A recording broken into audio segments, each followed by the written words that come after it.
Cenas de um aeroporto lotado no Afeganistão, com pessoas tentando fugir do país após o Talibã tomar a capital Cabul, não para de circular na internet. A situação ficou tão desesperadora que não tinha mais nenhum controle de quem embarcava ou não.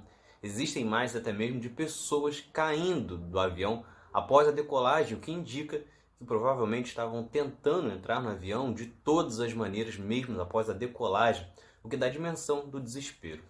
Só que por que este desespero? Bom, para entender isso é importante voltar alguns anos. O Afeganistão foi uma ocupação soviética entre 79 e 89, mas os soviéticos se retiraram do país devido à resistência dos guerrilheiros islâmicos apoiados pelos Estados Unidos e o Paquistão. 6 anos após os soviéticos deixarem o Afeganistão, surge então o Talibã, uma milícia islâmica fundamentalista que contava com financiamento do Paquistão. Eles dominaram o país governando de 1996 a 2001. Sob o governo talibã, meninas de mais de 10 anos e mulheres eram proibidas de frequentar a escola e de trabalhar. E só poderiam aparecer em público acompanhadas de homens e usando roupas que cobrissem o corpo inteiro. Quem não seguisse essas regras era castigada publicamente ou executada. E isso acontece porque o Talibã vem de um grupo de estudantes do Alcorão que fazem uma leitura radicalizada do livro sagrado islâmico. Por isso, acreditam que a sociedade muçulmana tem que viver como no passado, no século 7, 8. Com isso, além das regras relativas às mulheres, os talibãs também estabeleciam punições severas como apedrejamento e chicotadas para quem não seguisse o que era estipulado. Eram proibidos, por exemplo, os filmes e livros ocidentais, assim como artefatos culturais ou de outras religiões. Só que, após o atentado das Torres Gêmeas, os Estados Unidos então iniciaram uma guerra contra o Afeganistão na caçada ao terrorista responsável pelos ataques de Osama Bin Laden. E com isso, tiraram os talibãs do poder. Esta caçada terminou em 2011, quando Osama foi morto. Só que os Estados Unidos seguiam ocupando o país até que Trump assume o poder condenando esta ocupação, a qual ele chamava de Guerra Eterna. Porém, a saída mesmo só foi ocorrer agora, em agosto de 2021, já com Biden como presidente. E isso ocorre após 20 anos de ocupação em uma guerra com um custo muito elevado de dinheiro e de vidas, ao ponto de ser considerado o conflito mais caro da história. Durante esse período, 2.300 militares americanos e mais de 450 britânicos foram mortos. 60 mil militares afegãos e 120 mil civis também foram mortos. A guerra custou também mais de $1 trilhão, sendo que desses somente 40 bilhões, ou seja, 4%, para ajuda humanitária e desenvolvimento do país. E isso dá uma dimensão do porquê o Afeganistão vai voltar a ser exatamente o que era.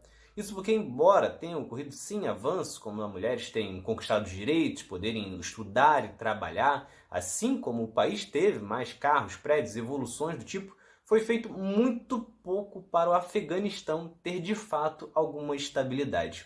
Com isso, a decisão agora da saída das tropas norte-americanas entregou o país novamente nas mãos dos talibãs. Isso porque o grupo está ainda mais poderoso. Segundo o relatório da OTAN, o Talibã se reergueu financeiramente nos últimos 5 anos e tem um orçamento hoje de 8 bilhões e 400 milhões.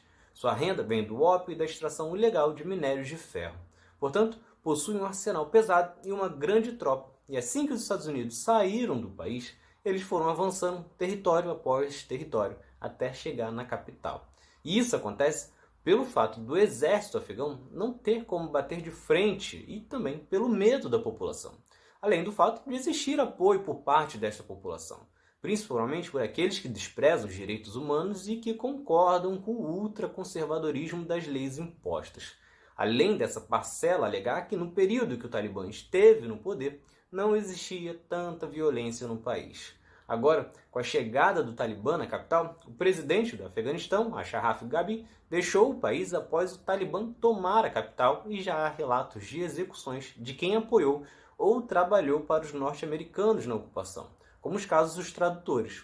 Além disso, combatentes do Talibã já estão batendo de porta em porta e obrigando garotas de 12 anos a se casarem com eles, enquanto comandantes ordenam que se criem listas de casamentos e que famílias ofereçam meninas para servidão sexual. Já estão sendo, inclusive, apagadas imagens de mulheres em outdoors e lojas, o que dá a ideia do que está por vir. Esse medo de viverem nesta realidade novamente, de serem executados, de não terem direitos e tudo mais, que tem feito com que a população fique desesperada e tente sair do país mais rapidamente, antes que seja tarde.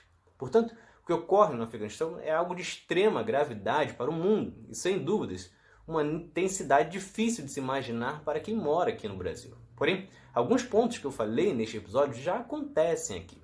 A formação de milícias controlando territórios, políticos querendo impor leis e atacando grupos baseados em suas crenças religiosas, assim como espaços religiosos de origem africana sendo destruídos, um desejo grande por armas e ações militares violentas, entre muitas outras coisas. Nós daqui não podemos fazer nada pelo Afeganistão, mas que fique de lição de que guerra por guerra não resolve nada e que precisamos conter o avanço dos extremistas e dos fundamentalistas religiosos por aqui.